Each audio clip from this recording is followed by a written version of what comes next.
berjumpa kembali di channel Thesis Picture. Saya Vigo Santoso. Kali ini saya ingin berbincang-bincang dengan Mbak Sania dan Mas Anto tentang adegan bumbu-bumbu. Kadang ada yang menyebut esek-esek atau adegan terlarang di berbagai film, apakah itu film komedi atau di film horor atau film apapun yang di situ masih ada bumbu-bumbu seperti itu. Nah, saya ingin tahu nih dari Mas Anto ya tentang adegan-adegan yang seperti itu gimana menurut Mas Anto? Memang masih ada atau enggak? Silakan sampaikan ke para pemirsa. Ya mungkin masih ada ya, cuman kadang saya jarang nonton juga, tapi kayak film-film yang di tengah malam itu, komedi tengah malam itu kadang masih ada yang seperti itu. Tapi ya itu sih kalau bicara soal film itu pasti suka. Kita laki-laki pasti suka. Cuman ya kita kadang kalau nontonnya pas waktu untuk jam anak-anak masih itu ya mungkin kurang seneng aja. Komedi tengah malam itu jam berapa itu biasanya? Kalau tengah malam itu kadang ya memang sudah jam 1 sampai itu kadang ada yang agak ya mungkin nggak esek-esek, cuman dari penampilannya itu udah kelihatannya. Penampilannya itu maksudnya seperti apa? Ya mungkin dadanya kelihatan gede gitu. Iya. Pakaiannya ketat. Karena pakaiannya ketat atau minim agak gitu terbuka, ya. minim. Iya. Tapi buat Mas Anto suka apa enggak ada seperti itu? Ya saya jujur ya suka sih. Suka, tapi enggak semuanya suka sih, enggak. Kalau memang kalau seharusnya kalau memang kayak film-film barat itu enggak harus tampilan yang terbuka seperti itu, kadang ya juga bikin gregetan juga ada ya. Nah mungkin karena ceritanya atau adegannya itu walaupun tanpa harus kelihatan vulgar pun ya kadang bikin gemes juga. Kalau India ada adegan esek-eseknya nggak? Mungkin ya ada di klip-klip kayak saya sering nonton di video-video klip itu Pas nyanyi itu juga ada sih, tapi lebih terkesan nggak ini, kalau saya lihat sih nggak seru ya, karena lebih menikmati lagunya. Karena anak seksinya beda sama orang Indonesia ya. Menurut rasanya gimana itu? Yang adegan bumbu-bumbu yang ngertinya bumbu dapur. Bumbu di film misalnya yang esek-esek atau yang seksi-seksi bagian ketat. Itu sih apa ya namanya? Buat menarik penonton kayaknya ya. Tapi aku sendiri lebih kurang seneng. Soalnya kenapa ya? Aku kan perempuan. Jadi kalau nonton kayak gitu kayak malu sendiri gitu loh. Kurang bagus aja ya, tapi mungkin kalau yang lain suka sih nggak tahu ya. Tapi kalau aku sendiri malu gitu loh, apa loh, kita itu aset kita, tapi kok bisa dilihat-lihatin kayak gitu di publik. Aduh ya ampun, enggak, aku no. Terus kalau film yang saat ini masih ada nggak menurut Mas Anto atau Mbak Sania mungkin? Sepertinya sih masih ada, cuma aku maksudnya sekarang jarang update ya, karena sepengetahuanku sih ya belakangan dari tahun 2019 kemarin itu yang sering booming itu film-filmnya bukan film-film yang itu, produksinya kayaknya lebih ke remaja gitu. Seperti apa? Ya remaja percintaan gitu. Kalau dulu kan seringnya kan yang syur-syur itu biasa lah, paham sendiri siapa ya? Boleh nyebut nggak nih? Boleh dong. Oh boleh. Ya kayak Dewi Persik gitu kan. Terus almarhumah Mbak Jupe itu Nikita Mirzani, kadang juga Nikita Willy itu. Kalau yang lain siapa lagi ya? Happy Salma itu, terus kayak Ayu Azhari gitu. Itu kan kalau dulu itu kan aku sering nonton, berarti aku inget waktu kecil itu Om. Film-film horor, tapi ya seringnya nanti menjurusnya ke situ. Jadi film horor tapi ada bumbu-bumbu esek-eseknya. Iya, seringnya ke situ. Itu film horor Indonesia kebanyakan seperti itu. Apa apa sih efeknya bumbu-bumbu esek-esek buat penonton wanita itu? Ada efeknya nggak? Efeknya apa ya? Kalau Mas Santo kan jelas efeknya apa Mas Santo? Efeknya ya mungkin Tambah hot. efek ke depan. Terangsang gitu. Ya mungkin ada, mungkin ya karena kita kaum Adam ya seksi, mungkin ya ada tersendiri ya, rasa tersendiri. Oh tapi sih sebetulnya nggak suka-suka banget sih, cuman saya lebih suka malah ya nggak langsung. Contohnya kalau udah cantik itu nggak usah pakai bunga-bunga, kita udah sendiri udah tertarik sebetulnya. Kayak film-film yang tanpa harus vulgar, tapi kalau memang itu udah cantik, merankannya begitu, udah kita tertarik tuh. Ya, tapi mungkin karena kebanyakan malah yang suka film-film yang agak-agak itu malah mungkin yang masih muda-muda. Jadi Mas Santo sudah di atas umur. Ya enggak juga sih. Kesemutan berarti. Ya apa? Kita suka juga, cuman nggak suka terus sukanya yang itunya sih enggak. Kita ya menikmati apa yang ada aja. Tapi intinya kecewa atau enggak ketika melihat film horor atau film komedi itu ada seperti itunya, ada bumbu-bumbu esek-esek kayak gitu. Kalau emang itu apa? Cuman masih itu sih menurut saya masih biasa-biasa aja sih, enggak. Tapi penting nggak menurut Mas Santo? Ya Untuk film itu tuh sebenarnya penting nggak? mungkin Ada kalau itunya. sedikit aja nggak usah banyak, mungkin ya untuk bumbu-bumbu habis dari tegang nonton horor, terus ada itunya mungkin bisa rasa kita itu campur aduk lah gitu. Itu. Bisa agak relax. Agak relax. Jadi dari tegang atas sampai tegang bawah. Nah kalau buat wanita, menurut wanita ada efeknya nggak? Kalau aku apa sih ya? Kalau sekarang udah dewasa ya, jadi itu ya biasa tok. Tapi kalau dulu jujur ini, kalau pengalaman dulu gitu, nanti biasa yang ribut-ribut itu yang para cowok-cowok biasanya itu kan ngomong kayak gitu. Dulu kan sistemnya belum paham ke mana namanya bioskop ya Om ya, CD. Nanti nontonnya bareng-bareng nih, rumah tetangganya atau siapa, kumpul jadi satu gitu. Maksudnya kalau kurang bagusnya di situ nih sih, soalnya kebanyakan kayak gitu pasti kan kalau sedih itu kan banyak bajakan terus dijual belikan secara umum. Nanti kan yang nonton itu kebanyakan di bawah umur, anak-anak kecil. Nanti saru-sarunya itu di situ.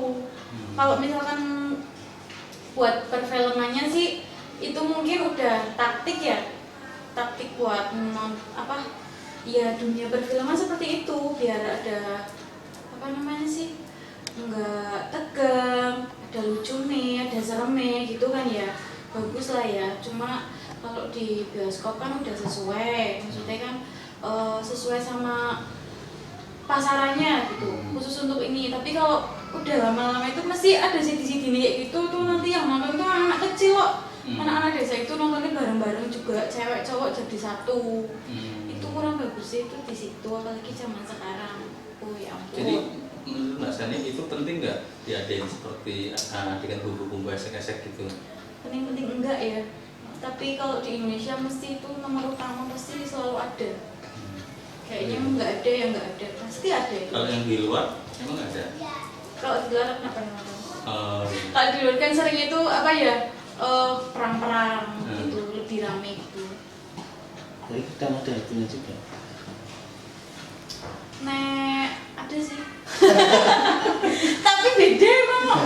Beda apa ya, suasana bumbu dari Indonesia sama dari luar apa sama India itu beda emang. Nggak tahu kenapa. India itu ya biasa kayak gitu sih. Maksudnya itu biasa lihat, nggak maksudnya biasa lihat mereka tampil seksi kayak gitu kan, emang itu ada apa orang sana. Kita kalau aku cuma sebatas menikmati filmnya, alurnya, ceritanya kan, cerita sama alurnya itu biasanya itu bagus ya, itu sama lagu nih. Tapi kalau adegan kayak gitu kayaknya belum pernah nonton sih bener-bener sure banget. Cuma kalau Indonesia itu apa ya, terlalu mesti menonjol ke arah situ gitu loh. Itu bisa dipastikan wes jaminan. Jadi tidak sekedar nempel tapi malah menjurus gitu maksudnya. Kalau Indonesia pasti kayak gitu. Sepenglihatanku. Kalau India enggak ya? Kalau India ya mungkin kan aku nggak nonton yang lain-lain, mau nontonnya yang itu tok, enggak. Yang itu tuh maksudnya Iya maksudnya itu yang biasa-biasa tok gitu loh. Cuma yang kayak pakaian nih ketuka, aku jelek tok, aku bingung lagi biasa kalau nyugi-nyugi atau pusing jepitan tapi gigi. biasanya wanita tuh kagum nggak sih melihat itu, wah itu kok punya dia kok gede ya, punya aku nggak gede gitu. Ada seperti itu nggak sih? Kalau aku enggak. Nah, kalau teman-teman Kalau teman-teman yang sih cewek-cewek, nggak tahu ya, paling komentar aja sih. komentarnya seperti apa? Komentar, ya apa ya namanya itu pasti komentar. Komentarnya gimana? Ya komentar itu pasti apa ya? Iya komentar pasti kalau cewek ketemu cewek itu pasti malah menjuru nanti ke situ. Dari pembicaraan itu sure benar-benar pure banget. Nggak bisa langsung di sini. Iya pokoknya lah komentar dari ujung atas sampai ujung bawah sampai yang terbuka-buka itu kayak gitu. Nanti malah dibuat meme. Nah kalau itu apa namanya, para penyanyi-penyanyi dangdut sama penyanyi pop, apakah mereka masih menggunakan bumbu-bumbu pakaian yang seksi, yang ketat, yang menonjolkan dadanya itu? Kalau pop kayaknya jarang, tapi kalau dangdut iya. Kadang mereka kalau dangdut itu kadang mereka nggak menjual suara, tapi malah menjual apa ya? Penguatan tubuhnya awalnya gitu. Pakaiannya ketat-ketat. Iya, yang penting itu bisa eksis naik daun gitu. Kalau menurut Mas Sani itu kalau nggak pakai pakaian gitu lagunya laku apa enggak? Kayaknya nggak bakal laku. Kenapa? Kok nggak laku? Iya, lihat dari vokalnya gitu loh. Nggak, maksudnya tuh nggak ngejual suaranya. Suaranya nggak ngejual, cuma mereka jual badannya itu loh, warna tubuhnya gitu. Nah kalau kayak penyanyi-penyanyi yang sudah terkenal, Via Valen, Nana Karisma, itu suaranya menurut Mas Sani bagus apa enggak? Bagus, suaranya cantik, lagu-lagunya enak. Terus suka menonjolkan sesuatu enggak mereka? Menurut Mas Sani? Kalau enggak sih, cuman kalau pakaian feminim kan biasa orang dangdut ya, sebatas pakaian feminim aja. Beda kalau misalnya aku sih yang apa, bu apa itu mesti kan, iya itu apa, koyak apa itu mesti kan itu terlalu, aduh ya ampun, enggak sekali. Nah kalau buat Mas Santo, kalau misalnya kayak yang ada di YouTube ya tentang penyanyi-penyanyi dangdut yang menggunakan pakaian itu, perlu nggak sih mereka pakai pakaian itu? Kalau menurut saya sendiri sih nggak perlu ya, karena kita kalau lagu ya kita menikmati lagunya aja. Jadi kalau kayak lagu-lagu yang kalau ambiar-ambiar itu nyatanya nggak harus berpenampilan yang terbuka, kita tetap suka, banyak peminatnya juga. Jadi sebenarnya bisa itu ya? Bisa diatasi, mungkin tergantung kualitas lagu atau musiknya. Kalau memang film pun kalau gitu, emang film itu horornya bagus tanpa ada bumbu-bumbu seperti itu pun sebenarnya tetap banyak juga ini. Ya itu jadi image aja ya. Mesti kalau film horor Indonesia itu pasti ada gitunya. Jadi udah jadi kayak udah melekat banget itu sih, image banget. Padahal itu juga ditonton anak-anak. Iya. Kalau anak-anak nontonnya di Anak-anak kalau sekarang kan sudah ada YouTube, sudah pada pegang. Kalau dulu aja itu belum ada YouTube, itu mereka pasti nonton di beli CD gitu, DVD di pasar Tiban gitu kan, banyak sih om baca-bacakan kayak gitu. Itu pasti nontonnya kan nggak sendiri. Kalau orang dewasa malah ada punya sendiri ya di kamar gitu. Kalau anak-anak itu nontonnya bareng-bareng, tetangga itu jadi satu nonton kayak gitu kan, aduh. Jadi itu bahaya nggak? Bahaya banget. Bahayanya apa yang kamu khawatirkan? Apa ya, jadi moral gitu loh. Jadi mereka itu, anak-anak itu tanpa dilihatin yang adegan kayak gitu aja, mereka mesti dengar sedikit tentang apa aja, mesti rasa ingin tahu itu tinggi gitu loh. Tambah penasaran itu tambah membahayakan. Jadi mending nggak usah. Susah sih tapi kalau nonton kayak gitu. Kalau ini sinetron kira-kira masih ada nggak menurut kalian? Kalau sinetron kayaknya jarang mas. Kalau saya sih dengar dari itu sinetron itu ada. Kalau vulgar sih enggak, cuman ceritanya itu loh, masih usia dini masih udah pacaran, udah itu akhirnya takutnya nanti si penontonnya, apalagi yang tayangnya masih sore-sore ya, masih banyak remaja adik-adik yang nonton, jadi terkesan kayak akhirnya wah jadi ikut kayak gitu, padahal usianya belum pantas lah untuk itu. Ya, oke. Pemirsa YouTube dimanapun Anda berada, barusan ini bincang-bincang tentang adegan terlarang atau yang disebut gesek-gesek atau bumbu-bumbu dalam media, baik itu film, sinetron maupun para penyanyi yang ada di YouTube. Ya. Itu tadi seperti disinggung Mbak Sania, membahayakan anak-anak karena anak-anak sekarang juga bisa mengakses internet, maupun kalau dulu dia melihat VCD, DVD di rumahnya masing-masing dan secara bersamaan, itu membuat pengaruh kejiwaan anak-anak juga itu berbahaya. Terus Mas Hanto juga menyebutkan kalau di sini kadang juga seperti itu dan tayangnya masih sulit pakai pakaian-pakaian ketat segala macam, sekalipun KPI atau MUI sebenarnya juga sudah berusaha untuk mensensor maupun pihak televisi itu sendiri. Bahkan kadang masih berpandangan penonton kita itu masih membutuhkan seperti itu. Tapi kalau kita simak tadi Mbak Sania yang mewakili teman-teman wanita dan Mas Anto sendiri, sepertinya itu tidak begitu harus ditonjolkan atau harus menjurus kalau bahasanya Mbak Sania itu menjurus.